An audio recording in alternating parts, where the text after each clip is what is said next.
Hello guys, welcome to our YouTube channel physics world. हम एक series बना रहे हैं। जैसे कि मैं बताया था पिछले वाले वीडियो में, हम एक सीरीज़ बना रहे हैं ग्रिफिथ का। ग्रिफिथ का सॉल्यूशन इस सीरीज़ में हम डालेंगे, जो कि आपको मालूम होगा कि EMT electrodynamics by DJ Griffith is a famous book which is used for TIFR, JEST, IIT JAM as well as CSIR NET GATE. ठीक है, तो उसी ग्रिफिथ का हम एक सॉल्यूशन का सीरीज़ डाल रहे हैं। पहले वाला वीडियो में हम इलेक्ट्रोस्टैटिक का क्वेश्चन नंबर 2 से 6 तक सॉल्यूशन किए थे, और इस वाले वीडियो में हम क्वेश्चन नंबर थंबनेल से पता चल गया होगा कि हम क्वेश्चन नंबर 6 से लेकर 12 का सॉल्यूशन यहाँ पे बताएंगे।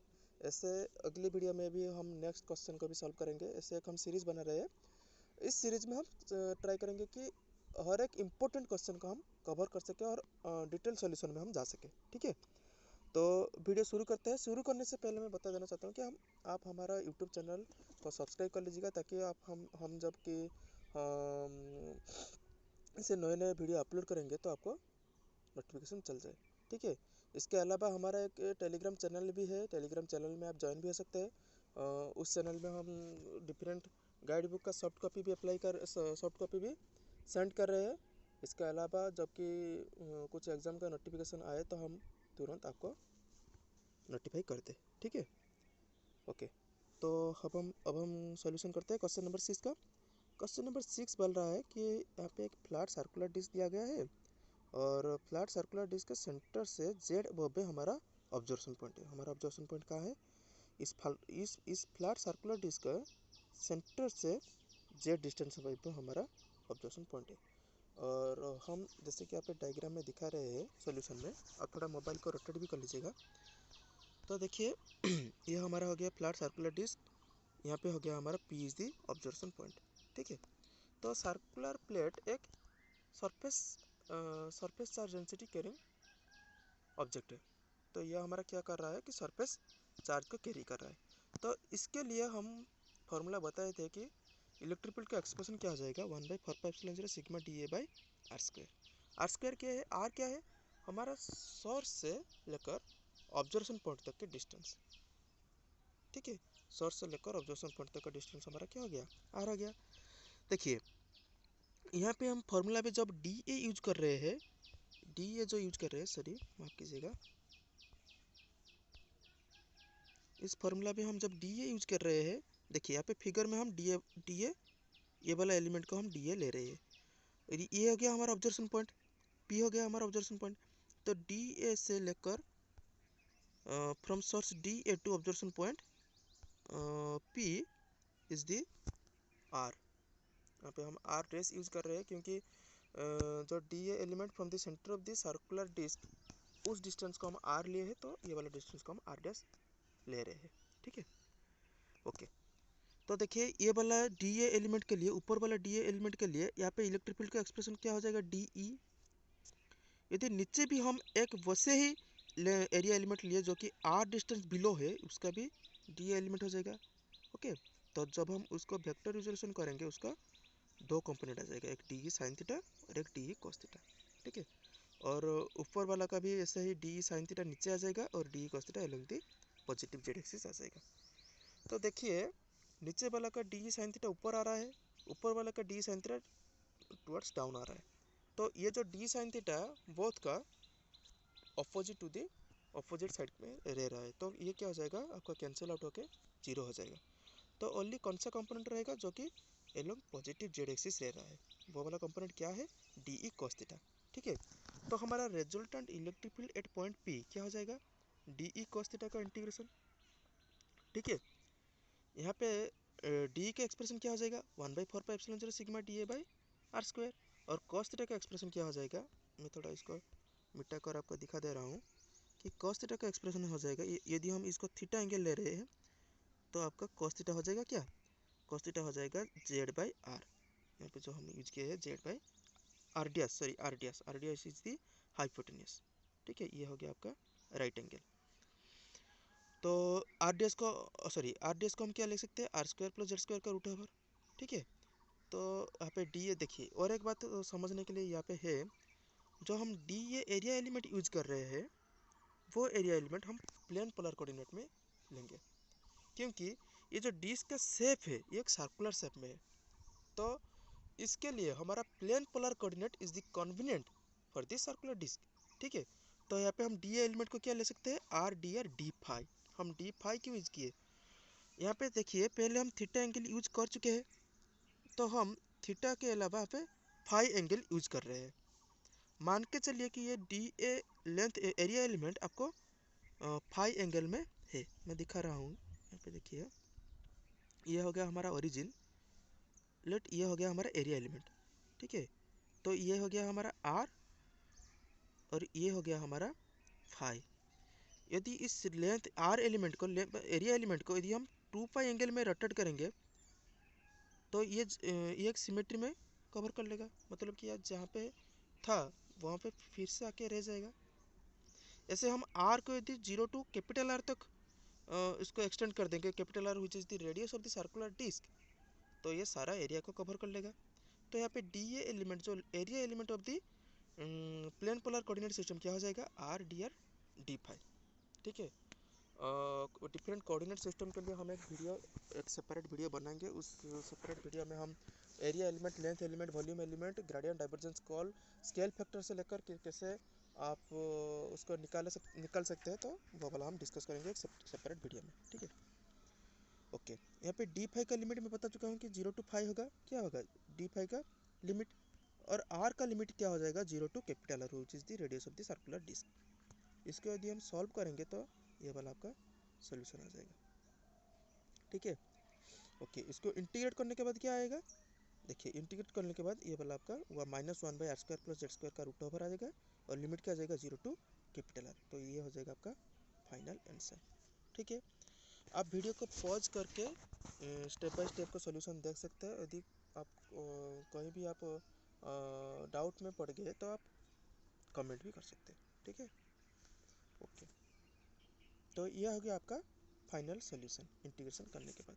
ठीक है, पहले आपको याद करना पड़ेगा कि ये एक हम एरिया एलिमेंट ले रहे हैं, इसके एरिया एलिमेंट के लिए यहाँ पे कितना इलेक्ट्रिक फील्ड हो जाएगा। इलेक्ट्रिक फील्ड का आप वेक्टर रिजोल्यूशन करके यहाँ पे ये पाएंगे कि डी साइन थीटा कंपोनेंट यहाँ पे कैंसिल आउट हो रहा है, only along the positive Z axis जो रह रहा है डी कॉस थीटा वही इंटीग्रेट हो रहा है। ठीक है, ओके। यहाँ पे हम जाएंगे क्वेश्चन नंबर 7। देखिए आप जब ग्रिफिथ का question number 7 and question number 11, इन दोनों क्वेश्चन में इन दोनों क्वेश्चन सिमिलर है। आप 2.11 ये वाला क्वेश्चन को हम बोल रहा है कि गॉस लॉ यूज करके आप सॉल्व कीजिए। ये वाला आपको बोल रहा है कि आप ऐसे ही सिग्मा डी ए, जो कि हम इलेक्ट्रिक फील्ड का जनरल एक्सप्रेशन जानते हैं कि sigma D A by R square और rho D tau by R square, ऐसे कंटिन्यूस चार्ज डिस्ट्रीब्यूशन के लिए आप सॉल्व कीजिए। लेकिन आपको देखिए ये वाला क्वेश्चन आपको एंट्रेंस में आएगा, तो आपको एंट्रेंस में वो आप गॉस लॉ ही यूज कीजिएगा, बेटर होगा। क्योंकि ये वाला सॉल्यूशन यदि आप सिग्मा डी ए तरफ से हम यदि करेंगे तो वो वाला एक लेंदी हो जाएगा, लेंदी प्रोसेस हो जाएगा, तो एग्जाम के लिए आपको भी डिफिकल्टी फेस करना पड़ सकता है। तो आप गॉस लॉ से ही ये वाला क्वेश्चन को सॉल्व कीजिए। ठीक है, तो हम जब गॉस लॉ, तो आपको पता होगा कि ई डॉट डी ए का क्लोज इंटीग्रल क्या हो जाएगा, Q enclose by epsilon 0, Q enclose by epsilon naught. ठीक है, तो देखिए question number 2.7 and question number 2.11, यहाँ पे आपको क्या बताया गया है कि एक स्पेरिकल सरफेस है, स्पेरिकल सेल भी आपको बोल सकते हैं, स्पेरिकल सरफेस, एक स्फीयर है, हॉलो स्फीयर। तो इसी हॉलो स्फीयर के लिए आपका इलेक्ट्रिक फील्ड निकाले कहाँ का, ना कि outside the hollow sphere and inside the hollow sphere. कहाँ पे निकालने के लिए बोल रहा है कि outside the hollow sphere and inside the hollow sphere. ठीक है, ओके। यहाँ पे सरफेस स्पेरिकल सरफेस का चार्ज डिस्ट्रीब्यूशन कैसे दिया गया है, सरफेस चार्ज डिस्ट्रीब्यूशन जिसका चार्ज डेंसिटी क्या है, सिग्मा। ठीक है, ओके। देखिए हम पहले आउटसाइड दी स्पेरिकल सेल के लिए निकाल रहे हैं मैग्नेटिक इलेक्ट्रिक फील्ड, इसके बाद inside the hollow spherical shell के लिए निकालेंगे। ठीक है, देखिए ये वाला हक आपका क्या हो गया, आउटसाइड दी सेल। तो आपको पता है गॉस लॉ अप्लाई करने के लिए आपको गॉसियन सरफेस एक ड्रॉ करना पड़ेगा। ओके, गॉसियन सरफेस का क्या प्रॉपर्टी होगा, गॉसियन सरफेस आपको स्पेरिकल सिमेट्री होना चाहिए, या सिलेंड्रिकल सिमेट्री होना चाहिए, या एक प्लानर सिमेट्री। एक प्लानर सिमेट्री भी होना चाहिए। जैसे कि आप इनफाइनाइट सरफेस चार्ज डेंसिटी के लिए निकाल रहे हैं तो आपको एक प्लानर सिमेट्री से करके निकालना होगा। तो वो वाला क्वेश्चन बाद में आएगा तो मैं बताऊंगा। तो लेकिन इस क्वेश्चन के लिए, क्वेश्चन नंबर 7 एंड 11 के लिए आपको क्या करना पड़ेगा, आपको स्पेरिकल सिमेट्री यूज करना पड़ेगा। गॉसियन का स्पेरिकल सिमेट्री यूज करके आपको एक गॉसियन सरफेस ड्रॉ करना पड़ेगा जो कि स्पेरिकल सरफेस, स्पेरिकल शेप में होगा। ठीक है, ओके। तो यहाँ पे ई डॉट डी ए हमारा गॉस लॉ का क्या फॉर्मूला होगा, E dot D A equal to q n plus by epsilon naught. ठीक है, यहाँ पे और एक बात देखिए, इस स्फीयर में सिग्मा सरफेस चार्ज है। ओके, इस सरफेस चार्ज का इलेक्ट्रिक फील्ड का डायरेक्शन क्या हो जाएगा, आउटवर्ड, क्योंकि यहाँ पे पॉजिटिव चार्ज है तो इसका क्या डायरेक्शन हो जाएगा, आउटवर्ड।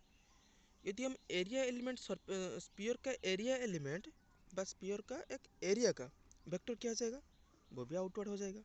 ठीक है, तो यहाँ पे ई vector and D A vector, उनके बीच में एंगल कितना होगा, 0 डिग्री हो जाएगा। तो ई डॉट डी ए का वैल्यू क्या हो जाएगा यहाँ पे, ई इंटू एरिया 4πr²। बा ई डॉट डी ए को हम ऐसे लिख सकते हैं, E d a cos theta, and theta को हम क्या लिख सकते हैं, 0 degree, because E vector and D A vector are parallel to each other. ठीक है, तो ई डॉट डी ए को हम क्या क्या लिख सकते हैं, E into 4πr²। Okay, Q enclose को हम क्या लिख सकते हैं, देखिए ये जो हम गॉसियन सरफेस यूज किए, गॉसियन सरफेस यहाँ पे ड्रॉ किए हैं, उसी गॉसियन सरफेस कितना चार्ज को एनक्लोज कर रहा है। मतलब कि देखिए ये वाला क्या हो गया, गॉसियन सरफेस जो कि मैं रेड कलर में दिखा रहा हूँ, उसी गॉसियन सरफेस ने कितना चार्ज को एनक्लोज किया है, वो कितना चार्ज को एनक्लोज किया है, sigma which is the surface charge density of the sphere into area of the sphere. ठीक है, ये वाला Q equal to sigma into 4π R²। यदि हम कैपिटल आर क्या ले रहे हैं, स्फीयर का, सॉलिड स्फीयर का जो कि चार्ज कंटेंट कर रहा है उसका रेडियस ले रहे हैं, तो क्यू एनक्लोज क्या हो जाएगा, sigma into 4πr², capital R²। तो इसको जब आप सॉल्व करेंगे तो इलेक्ट्रिक फील्ड का एक्सप्रेशन क्या हो जाएगा, sigma capital R² by epsilon naught R²। ठीक है, थोड़ा आप पेन पेपर का भी यूज कर सकते हैं इस वीडियो देखने के बीच में, और आप खुद ब खुद सॉल्व करके आपको पता भी चल जाएगा। ठीक है, जब हम आउटसाइड ले रहे हैं, सॉरी इनसाइड, ये गया आउटसाइड का, आउटसाइड ऑफ द सेल, जब हम इनसाइड ले रहे हैं क्या करना पड़ेगा, तो स्फीयर का इनसाइड में हमको एक गॉसियन सरफेस को ड्रॉ करना पड़ेगा, स्फीयर का इनसाइड में। तो ये वाला देखिए यहाँ पे हम सेकंड फिगर में हम एक गॉसियन सरफेस ड्रॉ किया है which is this inside of the sphere, and यहाँ पे नोटिस कीजिए कि वो वाला स्फीयर जो Gaussian sphere which is drawn inside the spherical cell, वो कुछ जीरो चार्ज को एनक्लोज कर रहा है, मतलब उसने जो चार्ज को एनक्लोज किया है उसका अमाउंट क्या है, 0। ओके, तो यहाँ पे क्यू एनक्लोज क्या हो जाएगा, 0 हो जाएगा, तो resultant electric field inside this cell क्या हो जाएगा, 0। ठीक है, ये हो गया आपका outside and inside the spherical cell বা हॉलो स्फीयर का इलेक्ट्रिक फील्ड का एक्सप्रेशन। ठीक है, ओके। इसके बाद हम जाएंगे क्वेश्चन नंबर 8। यहाँ पे देखिए question number 8 and question number 12 इन दोनों भी सेम है। क्वेश्चन नंबर 7 एंड 11 में दिया गया था कि आप स्पेरिकल सेल या हॉलो स्फीयर के लिए निकालें magnet electric field inside and outside the sphere. यहाँ पे क्वेश्चन नंबर 8 एंड 12 में क्या बताया गया है कि आप एक सॉलिड स्फीयर लीजिए जो कि रो, एक सॉलिड स्फीयर क्या हो जाएगा, वॉल्यूम, उसका वॉल्यूम में चार्ज है, तो ये वो कौन सा वाला चार्ज डेंसिटी कंटेन करेगा, वॉल्यूम चार्ज डेंसिटी को कंटेन करेगा। तो उसी वॉल्यूम चार्ज डेंसिटी के लिए आप इलेक्ट्रिक फील्ड निकाले जो कि वॉल्यूम चार्ज डेंसिटी यूनिफॉर्म है, uniform through out the volume, उसी वॉल्यूम चार्ज डेंसिटी के लिए आप inside and outside the sphere solid sphere electric field निकाले। ठीक है, ये वाला आपका हो गया क्वेश्चन नंबर 8 एंड 12। देखिए आपका सोल्यूशन देखिए यहाँ पे, देखिए यहाँ पे मैंने ड्रॉ किया है, पहले हम आउटसाइड निकालेंगे, इसके बाद हम इनसाइड निकालेंगे। ठीक है, वैसे ही आउटसाइड के लिए हमको ये आउटसाइड में एक स्पेरिकल सरफेस ड्रॉ करना पड़ेगा, गॉसियन स्पेरिकल सरफेस। और गॉसियन स्पेरिकल सरफेस बा गॉसियन सरफेस का एक प्रॉपर्टी है, जैसे कि वो टोटल चार्ज को एनक्लोज करेगा, वो मतलब कि कहाँ पे वॉइड नहीं होगा। ठीक है, ऐसे कुछ प्रॉपर्टी है, आप बुक से वो पढ़ लीजिएगा। ठीक है, अभी देखिए हम इस स्फीयर के लिए हम जो गॉसियन सरफेस ड्रॉ किए, इसके लिए हम गॉसियन लॉ यूज कर रहे हैं जिसका फॉर्मूला क्या है, E dot D A equal to Q enclose by epsilon naught और यहाँ पे एरिया एलिमेंट क्या ले रहे हैं 4πr²। उसी तरीके से D A vector and E vector parallel to each other, ठीक है, and the angle between the E vector and D A vector is 0। So हम ई डॉट डी ए को हम ऐसे ले सकते हैं E into 4πr²। Q enclose क्या हो जाएगा, क्यू एनक्लोज ये हो जाएगा, ये जो गॉसियन सरफेस हम लिए हैं उसी गॉसियन सरफेस ने कितना चार्ज को, टोटल चार्ज को एनक्लोज कर रहा है, ठीक है। यदि उसका चार्ज डेंसिटी रो हो जाएगा तो वो कितना चार्ज को एनक्लोज करेगा, रो टाइम्स वॉल्यूम, ठीक है। यहाँ पे देखिए rho into 4/3 capital R cube. Capital R cube क्यों, कैपिटल आर क्यू लेंगे क्योंकि कैपिटल आर तो ही चार्ज डिस्ट्रीब्यूट हुआ है, समझ रहे हैं। कैपिटल आर रेडियस तक आपका चार्ज डिस्ट्रीब्यूट हुआ है क्योंकि आपका जो सॉलिड स्फीयर लिए है उसका रेडियस भी कैपिटल आर है। तो outside the capital R there is no charge. So इसके लिए आपका टोटल चार्ज जो क्या हो जाएगा, rho times volume which is the rho into 4/3 capital R cube. यहाँ पे क्यू एनक्लोज में आप यूज कर देंगे rho into 4/3 capital R cube. तो इसको जब आप सॉल्व कर देंगे तो ये वाला आपका सॉल्यूशन आ जाएगा, ठीक है। ये ये है आउटसाइड के लिए, electric field outside the solid sphere. तो इसका आंसर क्या आ जाएगा, rho capital R cube 3 epsilon naught R cube R square by, यदि हम रो को टोटल चार्ज के आकार में एक्सप्रेशन करेंगे, टोटल चार्ज यदि क्यू हो जाएगा तो क्या हो जाएगा, ये वाला फॉर्मूला हो जाएगा क्यू बाई 4π/0 आर स्क्वायर। देखिए यहाँ पे इलेक्ट्रिक फील्ड का डायरेक्शन भी आर कैप रहेगा, इलेक्ट्रिक फील्ड का डायरेक्शन आर कैप रहेगा, ठीक है। क्योंकि जैसे कि क्वेश्चन में बोला बोला है, क्वेश्चन में बताया गया है कि आपका चार्ज डिस्ट्रीब्यूशन प्लस रो है, तो हमको पता है कि प्लस चार्ज डिस्ट्रीब्यूशन के लिए electric field is away from the source, always electric field is the away from the source, ठीक है। तो इसके लिए इलेक्ट्रिक फील्ड क्या हो जाएगा, आउटसाइड द सोर्स। तो इसके लिए इसका इलेक्ट्रिक फील्ड का डायरेक्शन हो जाएगा आर कैप, ठीक है। तो आप हमें बताइए कि जब हम नेगेटिव चार्ज यूज करेंगे, यदि surface charge volume charge density यदि माइनस रो हो जाएगा तो इलेक्ट्रिक फील्ड का डायरेक्शन क्या हो जाएगा, टुवर्ड्स द सोर्स, मतलब कि माइनस आर कैप। क्या हो जाएगा इसका डायरेक्शन, माइनस आर कैप, ठीक है, ओके। इसके बाद हम जाएंगे electric field inside the sphere. Electric field inside the sphere के लिए हमको इनसाइड में एक गॉसियन सरफेस ड्रॉ करना पड़ेगा। देखिए हम स्फीयर या सिलेंडर या प्लेन के लिए हम इसी गॉसियन सरफेस के यूज कर सकते हैं, क्योंकि उसके लिए जो हमको गॉसियन सरफेस ड्रॉ करना पड़ेगा, जो गॉसियन सरफेस ड्रॉ करना पड़ेगा बस सिमेट्री को मान रहा है। कैसे सिमेट्री, यदि हम स्फीयर ले रहे हैं तो स्फेरिकल सिमेट्री को मान रहा है, यदि हम सिलेंडर ले रहे हैं तो सिलेंड्रिकल सिमेट्री को मान रहा है, यदि हम एक लाइन चार्ज ले रहे हैं तब भी एक सिलेंड्रिकल सिमेट्री को मान रहा है, यदि हम प्लेन ले रहे हैं तब एक प्लानर सिमेट्री को मान रहा है, ठीक है। तो उसके लिए हम ये वाला उसी सब प्रॉब्लम के लिए हम ये वाला सिमेट्री यूज कर सकते हैं, गॉसियन फार्मूला यूज कर सकते हैं, ठीक है। तो उसका इनसाइड में है तो हमको एक इनसाइड में एक स्पेरिकल सरफेस लिए, उस स्पेरिकल सरफेस ने ई डॉट फार्मूला वही यूज किया, E dot D equal to Q enclose by epsilon naught. लेकिन यहाँ पे ये तफात है आउटसाइड एंड इनसाइड के बीच में, क्यू एनक्लोज। यहाँ पे क्यू एनक्लोज कितना है, क्यू एनक्लोज क्या हो जाएगा, वो गॉसियन सरफेस ने कितना चार्ज को एनक्लोज कर रहा है, ठीक है। उस गॉसियन सरफेस ने कितना चार्ज को एनक्लोज कर रहा है, ये वाला जो गॉसियन सरफेस हमने इनसाइड में ड्रॉ किया है उसने कितना चार्ज को एनक्लोज कर रहा है ना, उसी गॉसियन सरफेस का वॉल्यूम इंटू डेंसिटी। यहाँ पे देखिए rho into 4/3 small are Q, ठीक है। तो यहाँ पे यदि हम उसका रीअरेंजमेंट करेंगे तो इलेक्ट्रिक फील्ड का एक्सप्रेशन ये क्या हो जाएगा, rho R by 3 epsilon naught R Q. यदि हम उसको टोटल चार्ज के एक्सप्रेशन में लिखेंगे तो इसका एक्सप्रेशन क्या हो जाएगा, Q small R by 4 epsilon naught capital R Q. और इलेक्ट्रिक फील्ड का डायरेक्शन मैं बता चुका हूँ आर कैप रहेगा, ठीक है, ओके। वीडियो थोड़ा लेंदी हो रहा है, आपको समझाने के लिए, डिटेल में समझाने के लिए वीडियो थोड़ा लेंदी हो रहा है। और मैं बता देना चाहता हूँ कि मैं पहले ऐसे प्लेटफॉर्म पे वीडियो बना रहा हूँ, मैंने तो थोड़ा मुश्किल हो रहा है हिंदी में भी, क्योंकि मेरा मदर लैंग्वेज ओडिया है तो इसलिए थोड़ा थोड़ा मुश्किल हो रहा है, लेकिन बाद में कंफर्टेबल हो जाएगा। यदि आपका कुछ डाउट है ईएमटी के बारे में तो आप कमेंट में बता सकते हैं या टेलीग्राम में ज्वाइन होकर मैसेज भी कर सकते हैं। मैं हर किसी का मैसेज को और नोटिफिकेशन कमेंट को देखता हूँ, ठीक है। यहाँ पे क्वेश्चन नंबर 9 को सॉल्व करेंगे। 9 ने क्या बोला है कि यहाँ पे इलेक्ट्रिक फील्ड का एक्सप्रेशन दिया गया है और स्पेरिकल कोऑर्डिनेट आपको यूज करके find the charge density and find the total charge content in the sphere of radius capital R, ये आपको मांगा है, ठीक है। हमको तो पता चल गया कि E dot D A Gauss law का फॉर्मूला क्या हो गया, गॉस लॉ का फॉर्मूला हो गया E dot D A equal to Q free enclose by epsilon naught. यदि हमको उसको डिफरेंशियल फॉर्म में लिखेंगे तो क्या हो जाएगा, divergence of electric field equal to rho by epsilon naught. ठीक है, ये क्या हो जाएगा, फ्री स्पेस में आपका differential Gauss law in differential form क्या हो जाएगा, divergence electric field equal to rho by epsilon naught. ठीक है, तो यहाँ पे हम रो निकाल सकते हैं। यदि हम इसी इलेक्ट्रिक फील्ड को यदि डाइवर्जेंस निकालेंगे, इसके बाद हमको इसका क्या इक्वल टू क्या कर देंगे, रो बाय एप्सिलॉन नॉट, और वहीं से हम रो भी निकाल सकते हैं। और रो निकालने के बाद आपको टोटल चार्ज में मिल जाएगा रो टाइम्स वॉल्यूम करके। ठीक है, तो इसका डिटेल सॉल्यूशन में हम जा रहे हैं। देखिए यहाँ पे क्वेश्चन ए में इलेक्ट्रिक फील्ड का एक्सप्रेशन दिया गया है, divergence electric field equal to, यहाँ पे हम लिखे हैं Gauss law in differential form, divergence of electric field equal to rho by epsilon naught, and rho क्या हो गया आपका, epsilon naught divergence of electric field. ठीक है, यहाँ पे डाइवर्जेंस ऑफ इलेक्ट्रिक फील्ड आपको निकालना है स्पेरिकल पोलर कोऑर्डिनेट में। ठीक है, देखिए ये वाला आपका हो गया स्पेरिकल कोऑर्डिनेट में आपका इलेक्ट्रिक फील्ड का डाइवर्जेंस ऑफ इलेक्ट्रिक फील्ड का एक्सप्रेशन।